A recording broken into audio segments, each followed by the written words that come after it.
India England രണ്ടാം ഏകദിന മത്സരത്തിൽ ഒരു തകർപ്പൻ വിജയം ഇന്ത്യ സ്വന്തമാക്കിയിരിക്കുകയാണ്. ഇന്ത്യയുടെ വിജയം എന്നതിലുപരി രോഹിത് ശർമ്മയുടെ ഒരു ക്ലാസ് പ്രകടനം അല്ലെങ്കിൽ ഫുൾ ക്രെഡിറ്റ് രോഹിത് ശർമ്മക്ക് കൊടുക്കണം എന്ന രീതിയിൽ ഒക്കെ ആണ് ചർച്ചകൾ വരുന്നത്. നമുക്കറിയാം ഇന്നലത്തെ ഒരു ബാറ്റിംഗ് പ്രകടനം കണ്ടാൽ അത് മനസ്സിലാവും. അത് ഇന്നിങ്സിന്റെ ആദ്യഘട്ടത്തിൽ തന്നെ ഒരു മികച്ച ഒരു തന്റെ ഇന്റൻഷൻ എന്താണെന്നുള്ളത് രോഹിത് ശർമ്മ പുറത്ത് കാണിക്കുകയും ആ ഒരു പ്രകടനം ഇന്നിങ്സിന്റെ അവസാന സമയം വരെ കൊണ്ടു നടക്കുകയൊക്കെ ചെയ്യുന്നൊരു മത്സരമാണ് നമ്മൾ കണ്ടത്. എങ്ങനെയാണ് ആ ഒരു ഇന്നിങ്സിനെ വിലയിരുത്തുന്നത്? രോഹിത് തിരിച്ചു വന്നു. ഒറ്റ വാക്കിൽ പറഞ്ഞതല്ലോ, രോഹിത് ആരായിരുന്നോ അത് ഇന്നലെ കണ്ടു. അതെ, ആ ഒരു ക്ലാസ് എന്താണെന്നുള്ളത് കണ്ടു എന്നുള്ളതാണ്. റിവേഴ്സ് സ്വീപ്പ് വരെ കളിച്ചു. അത് രോഹിത് അധികം കളിക്കാത്ത ഷോട്ടാണ്. ഇന്നലെ ലോഫ്റ്റും പിന്നെ ഫ്ലിക്കും ഒക്കെ അതുപോലെ തന്നെ പഴയ രോഹിത്തിന് അതുപോലെ കാണുമ്പോൾ ഇതിനെ വന്നത് റിവേഴ്സ് സ്വീപ്പും വന്നു. അപ്പോൾ രോഹിത് കുറച്ചുകൂടി അഡ്വാൻസ് ആയി തിരിച്ചു വന്നു തന്നെ പറയണം. ചാമ്പ്യൻസ് ട്രോഫിക്ക് മുന്നോടിയായിട്ട് ഒന്നും പറയില്ല. ഇന്ത്യൻ ടീമിന്റെ തലവേദനയായിരുന്നു രോഹിത്. കഴിഞ്ഞ കുറച്ച് മത്സരം നമ്മൾ പറഞ്ഞ പോലെ ഈ ഒരു കഴിഞ്ഞ 10 മത്സരമായിട്ട് 20 കൂടുതൽ റൺ എടുക്കാൻ പറ്റാത്തൊരു താരമായിരുന്നു രോഹിത്. ഇന്ത്യൻ ടീമിന്റെ നായകനായിട്ട് എങ്ങനെ തുടരും എന്ന ചോദ്യം വരെ രോഹിത് ചോദ്യങ്ങൾ കേട്ടിരുന്നു. അതിന് അദ്ദേഹം ബാധ്യസ്ഥമായിരുന്നു. അങ്ങനെയായിരുന്നു അദ്ദേഹത്തിന്റെ പ്രകടനം. പക്ഷേ രോഹിത് എന്താണോ, രോഹിത് എങ്ങനെയാണ് വരേണ്ടത് അത് ആ സമയത്ത് വന്നിട്ടുണ്ട്. അത് അഡ്വാൻസ് ആയിട്ട് കുറച്ചുകൂടി മൂർച്ച കൂടിയിട്ടാണ് രോഹിത് തിരിച്ചു വന്നില്ലാണ് ഏറ്റവും വലിയ കാര്യം. ഇപ്പോൾ ചാമ്പ്യൻസ് ട്രോഫിയിലേക്ക് ഇന്ത്യക്ക് ഓപ്പണിംഗ് ജോഡിയിൽ ഇനിയൊരു സംശയം വേണ്ട. ഗില്ലിനൊപ്പം രോഹിത് ഇറങ്ങും. ആ ഫോമിലേക്ക് പഴയ പ്രതാപത്തിലേക്ക് തന്നെ തിരിച്ചു വന്ന് ഒരു പ്രശ്നമില്ലാണ്ടാണ് ഇന്ത്യൻ ടീമിനെ കൊണ്ടുപോകാൻ രോഹിത്തിന് കഴിയും. രോഹിത്തിന്റെ ക്യാപ്റ്റൻസി, ഏകദിനത്തിലെ ക്യാപ്റ്റൻസിയെ കുറിച്ച് ഒരു ചോദ്യം തൽക്കാലം ആരും ചോദിക്കേണ്ടതില്ല. അത് മാറ്റി വെച്ചേക്കുന്നില്ല. അദ്ദേഹം ക്ലിയർ ആയി പറഞ്ഞിട്ടുണ്ട്. ആ ഷോട്ട് ഇന്നലെ ഇപ്പോൾ നിങ്ങളിപ്പോൾ പറഞ്ഞാൽ തന്നെ ആ ടച്ച് ഫസ്റ്റ് ആ ടച്ച് കാണുമ്പോൾ തന്നെ അറിയാം രോഹിത് തിരിച്ചു വന്നു. നമുക്ക് അല്ലെങ്കിൽ ഒരു പേടിയുണ്ടാവും, രോഹിത് വീഴുവോ എന്നുള്ള പേടിയുണ്ടാവും. പക്ഷേ ഇന്നലെ ലൈറ്റ് പോയിട്ട് കളി തടസ്സപ്പെട്ടപ്പോഴും ആ ഒരു ഫ്ലോ നഷ്ടപ്പെടുന്നതിൽ പേടി മാത്രമേ. അല്ല, തീർച്ചയായിട്ടും ആ സമയത്ത് കമന്ററി ബോക്സിൽ നിന്ന് കമന്ററി പറയുന്ന ആളുകളിരുന്ന് പറയുന്നുണ്ടായിരുന്നു ഇത് ഇംഗ്ലണ്ടിനാണ് ഈ ഒരു ബ്രേക്ക് അനുകൂലമാകുന്നത്. പക്ഷെ ഒന്നും സംഭവിച്ചില്ല. ശുഭ്മാൻ ഒരു മികച്ച സപ്പോർട്ടും ആ സമയത്ത് ഉണ്ടായിരുന്നു. നമ്മളിപ്പോൾ പറയുമ്പോൾ ഇപ്പോൾ ഏകദിന ക്രിക്കറ്റിൽ നമ്മൾ പറയാറുണ്ട്, ടെസ്റ്റിൽ അദ്ദേഹം പിന്നെ നിറമങ്ങിയപ്പോൾ നമ്മൾ പറഞ്ഞത് ഏകദിന ക്രിക്കറ്റിന്റെ അടുത്ത് രാജകുമാരൻ എന്ന് അറിയപ്പെടുന്നത് അത് എന്തുകൊണ്ടാണ് അദ്ദേഹം തെളിയിക്കുന്നത്. ബോഡി ലാംഗ്വേജ് ഇപ്പോൾ ക്രീസിലേക്ക് നമുക്കറിയാം, ബോഡി ലാംഗ്വേജ് കണ്ടറിയാം. ഗില്ലിനെ പോലെ ഒരു ബാറ്റ്സ്മാൻ ഇപ്പോൾ ഒരു കോഹ്ലിയേക്കാളും ആത്മവിശ്വാസം, കോഹ്ലിയുടെ ഇപ്പോഴത്തെ പ്രതാപകാലത്തെ കോഹ്ലിനേക്കാൾ ആത്മവിശ്വാസത്തോടെയാണ് അദ്ദേഹം മാറ്റി വെച്ചത്. അത് ക്ലിയർ ആയിട്ട് നമുക്കറിയാം. ഒരു ബോൾ നേരിടാൻ നിൽക്കുന്ന ഒരു താരത്തിൻ്റെ ഇത് കാണുമ്പോൾ തന്നെ ഒരു തലയെടുപ്പ് എന്നൊക്കെ പറയാറില്ലേ, ഗില്ല് നിൽക്കുമ്പോൾ അത് കാണുന്നുണ്ട്. അതിപ്പോൾ എന്താണെന്ന് എങ്ങനെ പറയണമെന്ന് എനിക്കറിയില്ല. ഗില്ല് ഇന്ത്യയുടെ ഭാവി താരമാണെന്ന് യാതൊരു സംശയമില്ല. ഏകദിന ഫോർമാറ്റിൽ അദ്ദേഹത്തിന് ഫോം ഔട്ടൊക്കെ ഉണ്ടായേക്കാം. പക്ഷേ ഇപ്പോഴത്തെ ലെവലിൽ പോകുമ്പം ഇപ്പം നമ്മളിപ്പോൾ ശ്രേയസ് അയ്യറിനെയും അക്ഷർ പട്ടേലിനും ഒക്കെ പറയുന്നുണ്ട്. പക്ഷേ ഈ രോഹിത്തിനൊക്കെ പറയുമ്പോൾ എനിക്ക് ഗില്ലിനെ എടുത്തു പറയാൻ തോന്നുന്നു. കഴിഞ്ഞ മത്സരങ്ങളിൽ 2 മത്സരങ്ങളും 50 നേടിയിട്ട് വളരെ മികച്ചൊരു ഫോമിലാണ് അദ്ദേഹം ഉള്ളത്. ചാമ്പ്യൻസ് ട്രോഫി ഇന്ത്യയിൽ എത്തിക്കാൻ വേണ്ടി ഗില്ലിനെ കണ്ട് കഴിയും. രോഹിത്തും സംഘവും ഇനിയിപ്പോൾ വിരാട് കോഹ്ലി കൂടെ തിരിച്ചു വന്നാൽ മതി. അതും കൂടെ ആയി കഴിഞ്ഞാൽ പിന്നെ ഇന്ത്യയെ പിടിച്ചു കിടന്ന ആർക്കും ആവില്ല. അതെ, ഞാൻ അതിലേക്കാണ് വരുന്നത്. അപ്പൊ അതിന് മുമ്പ് രോഹിത് ഗില്ലിനെ കുറിച്ച് പറഞ്ഞൊരു സ്റ്റേറ്റ്മെന്റ് കൂടി ഇന്നലെ ഉണ്ട്. അത് ഹീസ് വെരി വെരി ക്ലാസി പ്ലെയർ എന്നാണ് രോഹിത് ശർമ്മ പറയുന്നത്. ആ ഒരു ക്ലാസ് ഗില്ലിന് ഉണ്ട് എന്നുള്ളത്. അതെ അതെ, തീർച്ചയായിട്ടും. മറ്റൊരു കാര്യം, ഇങ്ങനെയൊക്കെ മികച്ച പ്രകടനം അല്ലെങ്കിൽ മികച്ചൊരു വിജയം ഇന്ത്യ സ്വന്തമാക്കുമ്പോഴും ചില ആശങ്കകൾ ഇന്ത്യൻ ടീമിനുണ്ട്. നിലവിലെ ഒരു ഇന്ത്യൻ ടീമിന്റെ അത്തരം ആശങ്കകളെ കുറിച്ച് ചില തലവേദനകൾ, ഒരു തലവേദന രോഹിത്തിന്റെ തലവേദന ഇന്നലെ മാറിയിട്ടുണ്ട്. ബാക്കിയത് അങ്ങനെയുണ്ട്. ഇപ്പം ടെസ്റ്റ് കളിക്കാൻ വേണ്ടി ഫോം ഔട്ട് ആയിരുന്നു. പിന്നെ രോഹിത്തിന്റെ കാര്യം പറയുകയാണെങ്കിൽ ഏകദിനത്തിൽ രോഹിത് ഫോം ഔട്ട് ആയിട്ടില്ല. പക്ഷെ കഴിഞ്ഞ കുറച്ചു കാലമായിട്ട് ഇന്ത്യ കളിച്ചിട്ടില്ല. അതിന് പ്രശ്നമായിരുന്നു. അപ്പം വിരാട് കോഹ്ലി ടെസ്റ്റിൽ രോഹിത്തിന് അത്ര പരാജയം ആയിരുന്നില്ല ഓസ്ട്രേലിയയിൽ. പക്ഷേ തിരിച്ച് രഞ്ജിയിൽ വന്നപ്പോൾ വിരാട്ടിന് അത്ര ഇതാകാൻ പറ്റില്ല. ഇന്നലെ ആദ്യ മത്സരം പിന്നെ പരിക്കൂലം പോയി, ഇന്നലെ വന്നു. പക്ഷേ ഇന്നലെ നമുക്ക് പ്രതീക്ഷിച്ചത് ഏകദിന ക്രിക്കറ്റിൽ ഇപ്പം നമുക്കറിയാം രോഹിത്തും കോഹ്ലിയും തന്നെയാണ് പിന്നെ ഏറ്റവും മികച്ച താരങ്ങൾ ഇന്ത്യൻ ടീമിൻ്റെ. പക്ഷേ ആ വിരാട്ടിന് ആ ഫോമിലേക്ക് എത്താൻ വേണ്ടി പറ്റിയില്ല. അപ്പോൾ അത് അടുത്ത മത്സരത്തിൽ അത് ആ ഒരു ഫോം വീണ്ടെടുത്തിട്ട് ഇപ്പം രോഹിത്തിനെ പോലെ കോഹ്ലി വീണ്ടെടുത്താൽ മാത്രമേ ഇന്ത്യക്ക് ഒരു 100% ആത്മവിശ്വാസത്തോടെ പിന്നെ ചാമ്പ്യൻസ് ട്രോഫിയിലേക്ക് ഇന്ത്യയുടെ കളി ദുബായിലേക്ക് പോകാൻ വേണ്ടി പറ്റും. ഇല്ലെങ്കിൽ അത് ആ ഒരു തലവേദനയോടെ ബാക്കിയുണ്ട്. പക്ഷേ എനിക്ക് ഉറപ്പുണ്ട് രോഹിത്തിനെ പോലെ തന്നെയാണ് നമ്മൾ പറഞ്ഞ ക്ലാസിസ് പെർമനൻ്റ് ആണ്. വിരാട് തിരിച്ചു വരും. ഏകദിന ക്രിക്കറ്റിൽ വിരാട്ടിനെയും എനിക്ക് തോന്നുന്നു ഹർഭജൻ സിംഗ് ആണെന്ന് തോന്നുന്നു. കഴിഞ്ഞ ഏകദിനം നമ്മുടെ champions trophy border Gavaskar trophy കഴിഞ്ഞപ്പോൾ പറഞ്ഞത് ഹർഭജൻ ആയിരുന്നു. ഇർഫാൻ പത്താൻ പറഞ്ഞിരുന്നു രോഹിത്തിനെയും വിരാട്ടിനെയും കുറിച്ച് നിങ്ങൾ പേടിക്കേണ്ട. ചാമ്പ്യൻസ് ട്രോഫിയിലേക്ക് പോകുമ്പം ഇന്ത്യയുടെ ഏറ്റവും മികച്ച ഏകദിന താരങ്ങളാണ് രണ്ടുപേരും തിരിച്ചു വരുന്നത്. രോഹിത് തിരിച്ചു വന്നു. ഇപ്പോൾ ആദ്യ മത്സരത്തിൽ രോഹിത് തുടങ്ങിയില്ല. 2ാം മത്സരത്തിലാണ് രോഹിത് ഇപ്പം സെഞ്ചുറി അടിച്ചു വരുന്നത്. വിരാട്ടിന് ഇന്നലെ ആദ്യത്തെ ടച്ച് കിട്ടിയില്ല. അടുത്ത മത്സരത്തിൽ ഇനിയിപ്പം വിരാട് അത് ഒരു ആ ഒരു എഡ്ജ് എന്ന് പറയുന്നത് വിരാട് കോഹ്ലിക്ക് പോലും വിശ്വസിക്കാൻ പറ്റുന്നുണ്ടായിരുന്നില്ല. ആ ഒരു വിക്കറ്റ് തിരിച്ചു വരും. ഇപ്പം അടുത്ത മത്സരം ഞാൻ പറഞ്ഞു, അടുത്ത മത്സരത്തിലും വിരാട് തിളങ്ങാൻ പറ്റിയില്ലെങ്കിലും എനിക്ക് ടെൻഷനൊന്നുമില്ല. ചാമ്പ്യൻസ് ട്രോഫിയിൽ എത്തുമ്പോഴേക്ക് ആ ഒരു പ്രധാന ടൂർണമെന്റ് വരുമ്പോഴേക്ക് കോഹ്ലി തന്റെ പഴയ പ്രതാപകാലത്തെ പ്രകടനം തിരിച്ചെടുക്കും. ആ ഫോമിലേക്ക് എത്തും. ഇന്ത്യയെ നയിക്കാൻ വിരാടും ഉണ്ടാവും, മുന്നിൽ തന്നെ ഉണ്ടാവും. അതെ, മറ്റൊരു കാര്യം പറയുകയാണെങ്കിൽ ഇപ്പൊ KL രാഹുലിന്റെ പ്രകടനം, അതുപോലെ മുഹമ്മദ് ഷമിയുടെ ഒക്കെ പ്രകടനം, രണ്ടുപേരാണ് ഇപ്പൊ ഈ 3 താരങ്ങളാണ്. കോഹ്ലിയും ഷമിയും രാഹുലുമാണ് ഇനിയിപ്പം തിരിച്ചു പറയാനുള്ളത്. ഇപ്പം രാഹുലിന്റെ പ്രകടനം, രാഹുൽ ടെസ്റ്റിലൊക്കെ നന്നായിട്ട് തെളിഞ്ഞ ടച്ചിലായിരുന്നു. പക്ഷേ ഇതിന് പുറമെ തമിഴ് എനിക്കൊന്നും അദ്ദേഹം ഈ ലിമിറ്റഡ് ഓവർ ക്രിക്കറ്റിൽ ഇപ്പം അത്ര ഫോമായിട്ട് വരുന്നില്ല എന്നുള്ളൊരു സംശയം എനിക്ക് ബാക്കിയുണ്ട്. അതെ, നേരത്തെ രാഹുൽ ടീമിൽ നിന്ന് പുറത്തു പോകുമോ എന്ന ഇതൊക്കെ ആ ഒരു ചർച്ചകളൊക്കെ നടക്കുന്ന സമയത്താണ് ടെസ്റ്റിൽ ഓസ്ട്രേലിയയിൽ ചെറിയ ഒരു താരതമ്യേന ഭേദപ്പെട്ട ഒരു പ്രകടനം കാഴ്ചവെക്കുന്നത്. അപ്പൊ അത് കുറച്ച് ആ ഒരു ഇതിന് ശേഷം, മത്സരത്തിന് ശേഷം ഈ ഇംഗ്ലീഷ് പരമ്പരക്കും അതുപോലെ തന്നെ ചാമ്പ്യൻസ് ട്രോഫിയുടെ ടീമിലും KL രാഹുൽ ഉൾപ്പെടുന്ന ഒരു സാഹചര്യം ഉണ്ടായി. KL രാഹുൽ തന്നെ ഇന്ത്യയുടെ അതായത് ഇന്ത്യയുടെ 1-ാം നമ്പർ വിക്കറ്റ് കീപ്പർ എന്ന തരത്തില് തന്നെയാണ് ചർച്ചകൾ പോകുന്നത്. പക്ഷെ ആ ഒരു പ്രകടനം ബാറ്റിംഗ് പ്രകടനം അതുകൊണ്ട് ഇപ്പം എനിക്ക് അടുത്ത ദിവസം 3-ാം മത്സരത്തിലാണെങ്കിൽ രോഹിത്തിനെ രാഹുലിനെ പുറത്തിരുത്തിയിട്ട് പന്തിനൊരു അവസരം കൊടുക്കാൻ ചിലപ്പോൾ ഇന്ത്യൻ ടീം തയ്യാറായിരിക്കും. പന്ത് കഴിവ് തെളിയിച്ചാൽ, പ്രകടനം തെളിയിച്ചാൽ ചിലപ്പോൾ പന്തായിരിക്കും ചാമ്പ്യൻസ് ട്രോഫിയിലേക്ക് വരുമെന്ന് ഉറപ്പില്ല. ഞാൻ ഒരു സംശയം പറയുകയാണ് അങ്ങനെ കൊണ്ടുവന്നേക്കാം. കാരണം രാഹുൽ ഇപ്പോൾ അങ്ങനെയാണ് ബാറ്റ് വീശുന്നത്. കഴിഞ്ഞ 2 കളിയിലും അദ്ദേഹത്തിന് തിളങ്ങാൻ പറ്റിയില്ല. ഒരു തലവേദനയായിട്ട് ആ ഒരു ബാറ്റിംഗ് സ്ലോട്ട് അവിടെ പോകണം. പക്ഷേ നമുക്ക് 2 നിർണായകമായ ഒരു ഘട്ടമായിരുന്നു. 2 കളി നമ്മൾ ജയത്തിനടുത്തെത്തിയിരുന്നു. പെട്ടെന്ന് കളി തീർക്കുമെന്നുള്ള ഒരു മാത്രമേ ഉണ്ടാവുള്ളൂ. കഴിഞ്ഞ കളിയിൽ നമുക്കറിയാം ഗില്ലിന് വേണ്ടിയിട്ടാണ് പിന്നെ ഒന്ന് മുട്ടി നിൽക്കാൻ നോക്കിയിട്ടാണ് രാഹുലിന്റെ വിക്കറ്റ് പോയത് കഴിഞ്ഞ മത്സരത്തിൽ.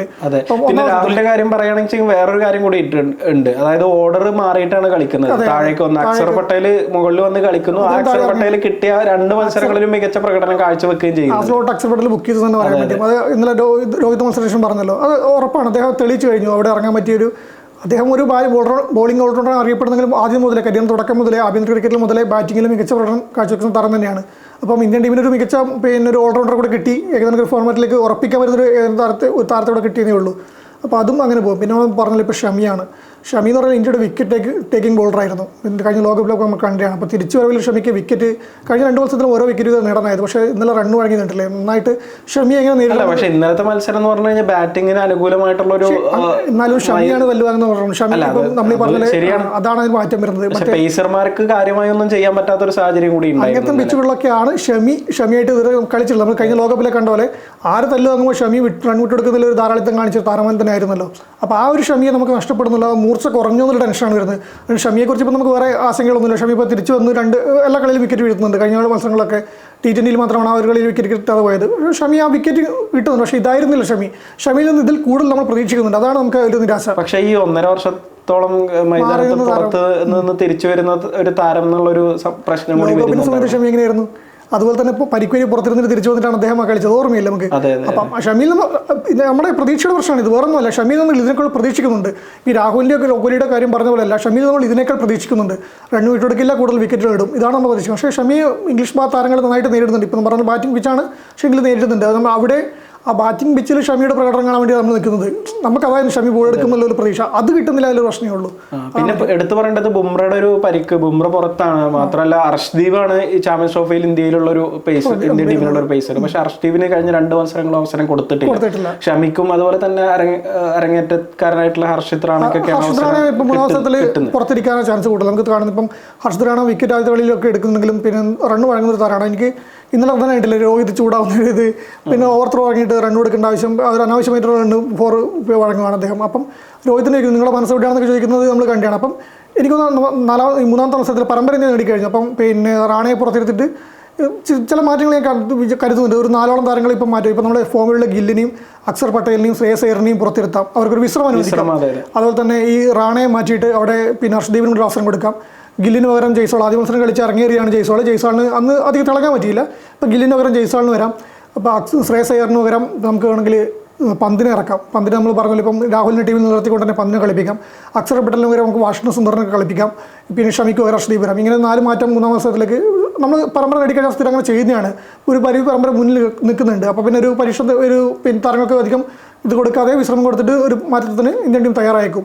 അങ്ങനെ വരുമ്പോൾ തന്നെ നമുക്ക് ഈ പറഞ്ഞ ഹർഷ്ദീപിൻ്റെയും ഈ പന്തിൻ്റെ ഒക്കെ മത്സരം നമുക്ക് അത് വിലയിരുത്താൻ കൂടി കഴിയുന്ന ഒരു അവസരം കൂടിയാണല്ലോ. ആ ഒരു മാറ്റം കാണുന്നുണ്ട്. തീർച്ചയായിട്ടും. ഇപ്പോൾ ഇന്നലത്തെ മത്സരം മൊത്തത്തിൽ വിലയിരുത്തുകയാണെങ്കിൽ ഇപ്പോൾ ഇംഗ്ലണ്ട് ടോസ് നേടി വീണ്ടും ബാറ്റിംഗ് തിരഞ്ഞെടുക്കുന്നത്. പ്രത്യേകിച്ച് ഇങ്ങനെ ഇത്തരം രണ്ടാമത് ബാറ്റ് ചെയ്യുന്ന ടീമിന് ആനുകൂല്യം കിട്ടുന്ന ഒരു മൈതാനത്ത് അങ്ങനെ ബാറ്റിംഗ് തിരഞ്ഞെടുക്കുന്ന ഒരു സാഹചര്യം ഉണ്ടായി. എനിക്ക് തോന്നുന്നത് ബട്ട്ലർ ഒരു 350-നടുത്ത സ്കോറൊക്കെയാണ് പ്രതീക്ഷിച്ചത്. പക്ഷെ അത് നേടാൻ എന്തായാലും കഴിഞ്ഞില്ല. അവരൊരു മികച്ച തുടക്കം കിട്ടി. പവർ പ്ലേയിൽ ഒരു മികച്ച തുടക്കം കിട്ടിയെങ്കിൽ പോലും ഇന്ത്യയുടെ സ്പിന്നർമാർ വരുന്ന സമയത്ത് അവര് വളരെയധികം പതറുന്ന ഒരു സാഹചര്യം. റൂട്ടിന്റെ തിരിച്ചറിവ് കാണുകയാണ് ഇപ്പോൾ പറയുന്നത് ചാമ്പ്യൻസ് ട്രോഫിയിലേക്ക് പോകുന്ന ഇംഗ്ലണ്ടിന് പിന്നെ ആത്മവിശ്വാസം നൽകുന്നതാണ് റൂട്ടിന് നമ്മൾ പറഞ്ഞാൽ തന്നെ ഇപ്പം ക്ലാസ് ഈ താരങ്ങളൊക്കെ ഇംഗ്ലീഷിനൊക്കെ അധികം പേടിക്കേണ്ട ആശങ്കപ്പെടേണ്ട സാഹചര്യം ഒന്നുമില്ല. ഒരു നല്ലൊരു സെറ്റ് ആയിട്ട് തന്നെയാണ് നിൽക്കുന്നത്. ഇന്ത്യൻ ടീമിന്റെ ഇപ്പം ഓൾറൗണ്ട് പ്രകടനമാണ് ഇന്ത്യൻ ടീം കാഴ്ചവെക്കുന്നത്. അതിന് പിന്നിൽ പോകുന്നുണ്ടെങ്കിലും ഇംഗ്ലണ്ടുകാർക്ക് ബട്ട്ലർക്കും സംഘത്തിനും അങ്ങനെ ടെൻഷൻ അടിക്കേണ്ട ആവശ്യമുണ്ടെന്ന് എനിക്ക് തോന്നുന്നില്ല. ഇവർക്ക് ഒരു വാമം ബാച്ചാണല്ലോ ചാമ്പ്യൻസ് ട്രോഫിക്ക് മുന്നായിട്ടുള്ളത്.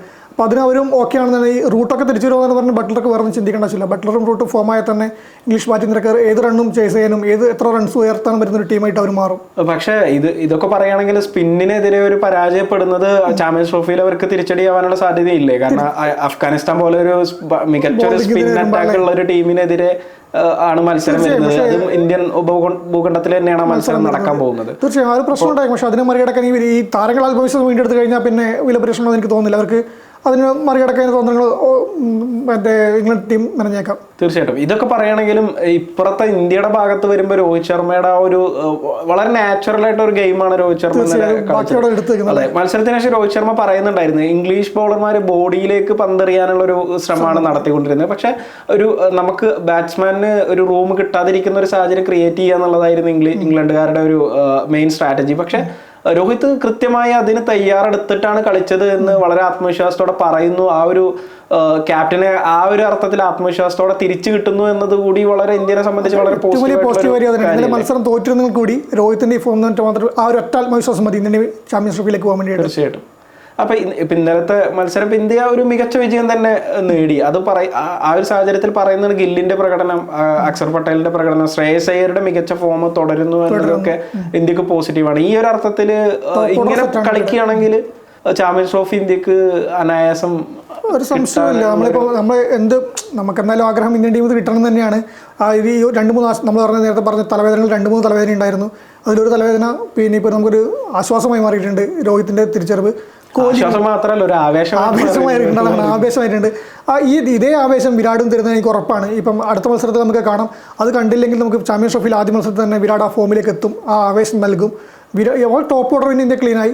ഈ പറഞ്ഞ ശ്രേയസ് അയ്യരും 4ാം നമ്പറിലേക്കൊക്കെ എത്തി താരം തകർക്കുന്ന ഈ ഘട്ടത്തിൽ ഇന്ത്യക്കൊന്നും ടെൻഷൻ അടിക്കാനില്ല. ബാറ്റിങ്ങിനും ബോളിങ്ങിനും സ്പിന്നിനെയും പേസിനെയും ഒരുപോലെ നേരിടാൻ ഈ ഇന്ത്യൻ നിരക്ക് ഓക്കെയാണ്. ഇന്ത്യൻ താരങ്ങൾ സജ്ജരാണ്. അപ്പോൾ ഹർദിക്കൊക്കെ വീണ്ടും വന്നിട്ട് പിന്നെ മിഡിൽ ഓർഡറിൽ റണ്ണ് സ്കോറിംഗ് ഉയർത്താൻ പറ്റുന്ന താരങ്ങൾ അവിടെയുണ്ട്. അപ്പോൾ ഇന്ത്യക്ക് യാതൊരു ആശങ്കയില്ലാതെ തന്നെ കയറി പോകാൻ പറ്റും. മറുവശത്ത് ഇംഗ്ലണ്ടിന്റെ കാര്യം നോക്കുകയാണെങ്കിൽ ഒരു ജയിക്കാനുള്ള ഒരു ഇന്ത്യൻ അത് കാണാത്ത ഒരു സംശയമുണ്ട്. അവർക്ക് ജയിക്കാനല്ലേ കളിക്കുന്ന ഇത് വരുന്നത്. ചാമ്പ്യൻസ് ട്രോഫിക്ക് വേണ്ടിയിട്ടുള്ള ഒരു തയ്യാറെടുപ്പ് അല്ലെങ്കിൽ ഒരു വാമപ്പ് മാത്രമായിട്ടാണോ ഇത് കണ്ടെന്നുള്ളത്. പ്രത്യേകിച്ച് രണ്ടാമത് ബാറ്റിംഗ് പലരും തമാശ രൂപത്തിൽ പറയുന്നുണ്ട് ഡ്യൂ ഫാക്ടർ ഉള്ള സമയത്ത് രണ്ടാമത് ബാറ്റ് ചെയ്യുന്ന ടീമിനെ എങ്ങനെ പിടിച്ചു നിർത്താൻ നോക്കുന്നുള്ളത് അതിനുവേണ്ടി ശ്രമിക്കുകയാണോ എന്നുള്ള രീതിയിലുള്ള ഒരു വളരെ തമാശ രീതിയിലുള്ള ഒരു ചർച്ചകൾ നടക്കുന്നുണ്ട്.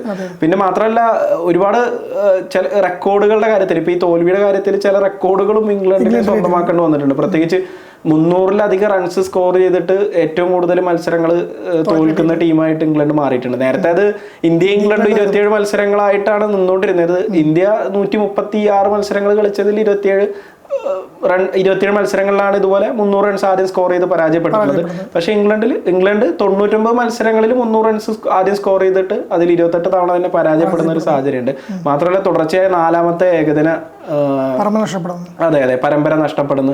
ഇന്ത്യക്കെതിരെ തുടർച്ചയായി 7ാമത്തെ പരമ്പര നഷ്ടപ്പെടുന്നു.